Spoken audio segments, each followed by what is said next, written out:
உங்கள் வீட்டில் கிட்ஸ் இருக்காங்களா? அப்போ இந்த வீடியோ உங்களுக்கு தான். வீட் ஃப்ளா, ஹோல் வீட் ஃப்ளா இதை பற்றி நிறைய கேள்விப்பட்டிருப்பீங்க. ஆனால் இந்த ரெண்டு மாவில் இருக்கிற டிஃப்ரென்ஸ் என்ன அப்படின்னு உங்களுக்கு தெரியுமா? அதை தான் இந்த வீடியோவில் பார்க்க போகிறோம். ஒரு சாதாரண ஃபைபர் கண்டென்ட்டில் ஆரம்பித்து டெக்ஸ்சர் வரைக்குமே ரெண்டு மாவுலேயும் நிறைய டிஃப்ரென்ஸ் இருக்குது. ஹோல் வீட் ஃப்ளாவை பொறுத்த வரைக்கும் ஃபைபர் கண்டென்ட்னு எடுத்திங்கன்னா இயற்கையாகவே அதில் ஃபைபர் நிறையா இருக்குது. வீட் ஃப்ளாவோட அந்த வெள்ளையாக்குற ப்ரொசஸில் அதில் இருக்கிற ஃபைபர் எல்லாமே அழிஞ்சு போயிடுது. ஸோ பெஸ்ட் ஹோல் வீட் ஃப்ளா தான். அடுத்தது நியூட்ரிஷன்ஸ் எடுத்தோம்னா whole wheat ஃப்ளாவில் B1, B3, B5 இது ரொம்ப அதிகமாகவே காணப்படுது.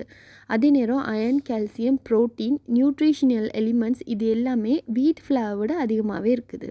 நீங்கள் டயட்டில் இருக்கீங்களா? ஒரு சரியான பேலன்ஸ் டயட் ஒன்று ஃபாலோ பண்ணுறீங்க அப்படின்னா கண்டிப்பாக நீங்கள் ஹோல் வீட் ஃப்ளாவில் செஞ்ச ஃபுட்டை கன்சிடர் பண்ணிக்கலாம்.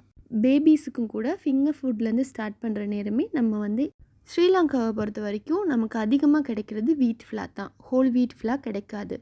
இந்தியாவில் மேனுஃபேக்சர் பண்ணுற ஹோல் வீட் ஃப்ளா தான் ஸ்ரீலங்காவில் நம்ம வாங்க முடியும். அதுவும் கொஞ்சம் விலை கூடையாக தான் இருக்கும். பட் இருந்தாலும் நம்ம ஹோல் வீட் ஃப்ளாவை கன்சிடர் பண்ணுறது நம்மளோட ஹெல்த்துக்குமே ரொம்ப நல்லது. இந்தியாவில் அவங்களே நிறைய இடத்துல மேனுஃபேக்சர் பண்ணுறனால இந்தியன்ஸுக்கு ஹோல் வீட் ஃப்ளாவில் ஒரு பெரிய இஷ்யூ வந்ததில்லை. ஆனால் ஸ்ரீலங்கன்ஸை பொறுத்த வரைக்கும் எங்களுக்கு ஹோல் வீட் ஃப்ளா வாங்குறது ரொம்ப சிக்கல் தான். நாங்கள் வீட் ஃப்ளாவை வச்சு தான் காலகாலமாக சாப்பிட்டுட்டு வரோம். பட் இந்த டைமில் ஹெல்தின்னு எல்லோரும் போகிறனால ஆல்மோஸ்ட் எல்லாருமே ஹோல் வீட் ஃப்ளாக்கு மாறியாச்சு.